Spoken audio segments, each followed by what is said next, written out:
Aujourd'hui, on est à Brie-contre-Robert, dans la parcelle de biocontrôle. Je remercie Monsieur Pivert de nous avoir accueillis ici pour qu'on puisse faire ce film sur les altises.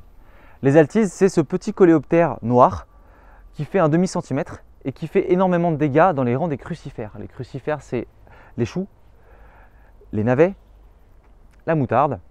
Donc là, on est fin septembre. Donc fin septembre, c'est une période où les altises ont déjà fait leurs dégâts et c'est ce qu'on va aller observer. On a sur cette feuille la présence de dégâts. Les dégâts des altises, c'est les petits trous qu'on voit là sur les feuilles, qui sont légèrement ronds. Et donc ça, c'est la marque de leurs dégâts. Mais sinon, pour savoir si on en a, on peut aussi se balader dans les allées. Et en été, quand on marche à côté, on va voir s'agiter ces insectes sauteurs qui ont comme particularité de sortir d'une plante en plante. Alors, vous voyez là, il y en a un qui a sauté sur moi là. Donc, avant d'attaquer les manières de lutter contre l'altise, on va s'intéresser à cet insecte, à savoir son mode de reproduction, son habitat, ses prédateurs.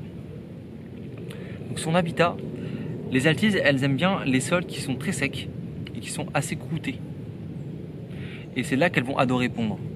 Donc nous, ce qu'on veut faire, c'est détruire cet habitat dans lequel elles vont pouvoir pondre en décroutant le sol, notamment avec une binette. Donc ça, c'est vraiment quelque chose qui est intéressant de faire, surtout lors de la saison de reproduction des altises qui arrive au début du printemps. Si votre sol est riche en matière organique, vous avez moins de chances qu'il soit croûté.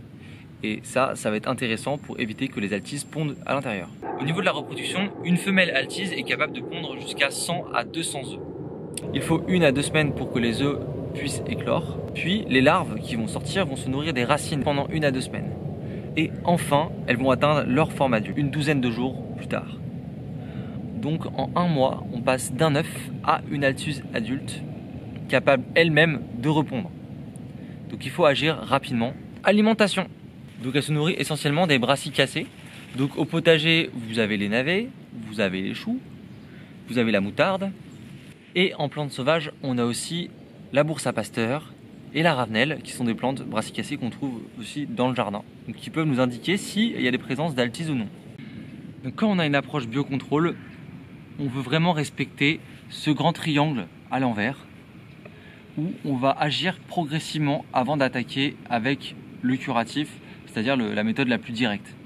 L'idée du biocontrôle, c'est de trouver des équilibres qui nous permettent de gérer le problème sans qu'on ait totalement à agir personnellement.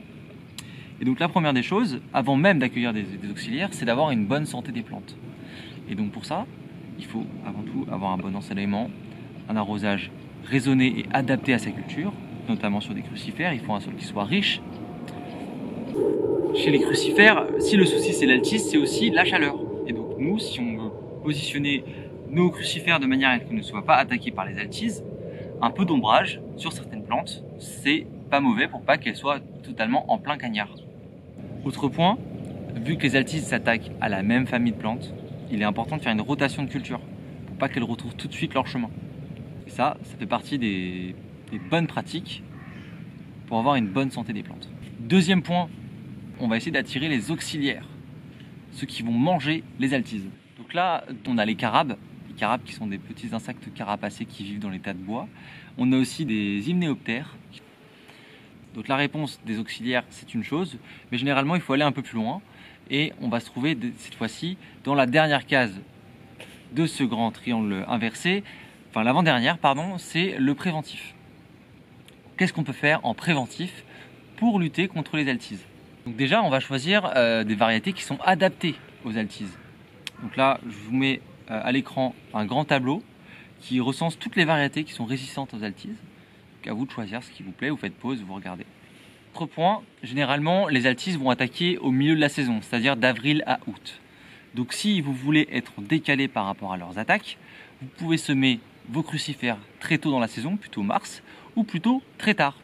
Et ainsi, comme ça, vous évitez le moment où les altises sont très présentes. En préventif, on peut aussi très bien mettre un filet anti-insectes.